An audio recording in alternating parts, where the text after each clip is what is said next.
Hello বন্ধুরা, আমি শেখ গন্ডিল, প্রভাস, দীপিকা পাদুকোন এবং অমিতাভ বচ্চন অভিনীত আপকামিং প্যান ইন্ডিয়ান সিনেমা কালকি 2898 এডি সেই ছবির একটা গুরুত্বপূর্ণ চরিত্র হতে চলেছে বুজি এবং সেই ক্যারেক্টারটার ইন্ট্রোডাকশন ভিডিও কালকে মেকারদের তরফ থেকে অফিসিয়ালি রিলিজ করা হয়েছে।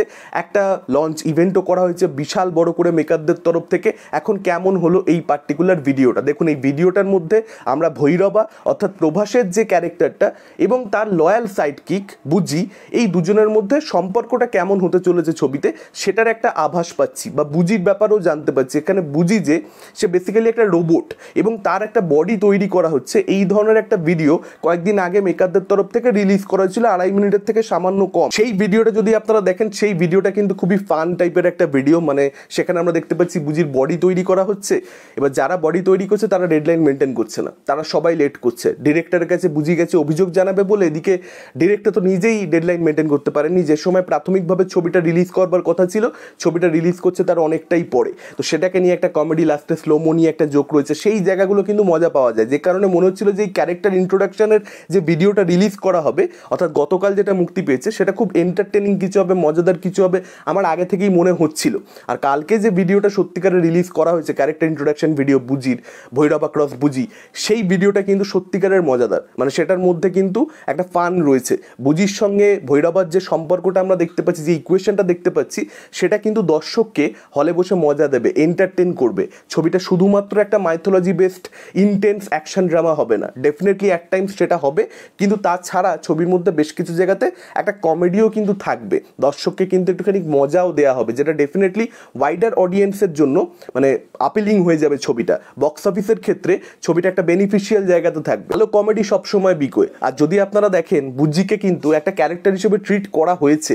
মানে ইন্ট্রোডাকশন ভিডিও আলাদা করে আসছে, অথচ সেই ভিডিওর মধ্যে আপনি ক্যারেক্টারটা সম্পর্কে কিছু বুঝতে পাচ্ছেন না। ব্যাপারটা এরকম নয়, কিন্তু এই ক্যারেক্টারটা সম্পর্কে বোঝা যায়। বুজি ক্যারেক্টারটা খুব প্র্যাকটিক্যাল হবে। আপনি এইটুকু ভিডিও দেখুন, আপনি সেখানে পরিষ্কার বুঝতে পেরে যাবেন। অন্যদিকে ভৈরবা যে সে হোপফুল থাকতে বলছে, সে পজিটিভ থাকতে বলছে, সে মিরাকেলে বিশ্বাস রাখে, কিন্তু বুজি যে কোনো সিচুয়েশানে সবসময় প্র্যাকটিক্যাল এবং ভৈরবাকে প্র্যাকটিক্যাল হতে বাধ্য করে বা প্র্যাকটিক্যাল থিঙ্কিং করবার কথা বলে যে আচ্ছা তুমি এটা হবে না, এটা সম্ভব না।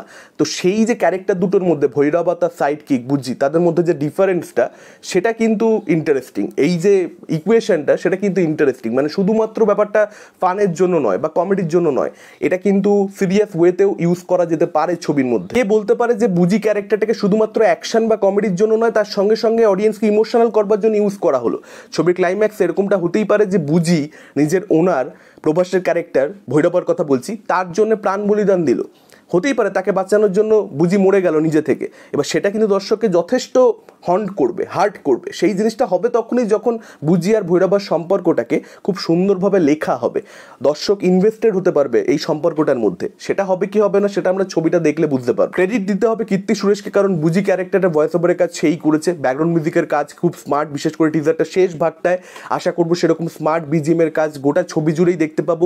ভিএফএক্সের কাজ ভালো, টিজারটা টেকনিক্যালি সাউন্ডেড এবং আশা করা যাচ্ছে যে আমরা একটা এমন কিছু পেতে চলেছি যেটা ইন্ডিয়ান সিনেমাতে এর আগে অডিয়েন্স দেখেনি। হ্যাঁ, ডেফিনেটলি বাইরের বিভিন্ন ছবির সঙ্গে কম্পেয়ার করা যেতে পারে বা সিমিলারিটিস খুঁজে পাওয়া যেতে পারে, কিন্তু ইন্ডিয়ান সিনেমাতে এরকম কোনো কিছু জাস্ট ভাবা যায় না। মানে এরকম কোনো কিছু আমরা হতে এর আগে দেখিনি। সেটা একটা বাস ক্রিয়েট করবে অডিয়েন্সের মধ্যে। দেখুন, সাউথে প্রভাসের একটা সুপারস্টারডাম আছে ওর নিজের রিজিয়ানে, সেটা তো ডেফিনেটলি একটা হিউজ কালেকশন এনে দেবে ওপেনিং ডেতে বিশেষ করে। সেই জিনিসটা আমরা দেখেই থাকি, আরও একবার কালকির ক্ষেত্রে দেখতে পাবো একটা হিউজ ওপেনিং আসবে সেখান থেকে। বিশেষ করে যেহেতু হিন্দির টপ স্টারসদেরকে নেওয়া হয়েছে, তো সেই হিন্দি বেল্টের কালেকশনটা কতটা হয় সেটা একটা দেখবার মতন ব্যাপার হবে। এখন এটাও সত্যি কথা যে হিন্দির অডিয়েন্সের মধ্যে অলরেডি কিন্তু কালকিকে নিয়ে একটা বাজ রয়েছে, ডেফিনেটলি রয়েছে। আর যেভাবে পরপর একটা করে ছোট্ট ছোট্ট ভিডিও আনতে থাকছে মেকাররা এবং আইপিএলে গিয়ে প্রমোট করছে ছবিটাকে, মেকারদের প্রমোশন প্ল্যানিং কিন্তু এখানে ভালো। যা যা এখন অবধি এসেছে, ওই একদম শুরুতে একটা পোস্টার ছাড়া কালকির কিন্তু যা যা এসেছে সব কিছু খুব প্রমিসিং, সব কিছু কিন্তু ছবিটা ভালো হতে পারে সেই ইঙ্গিতই দিচ্ছে দর্শককে।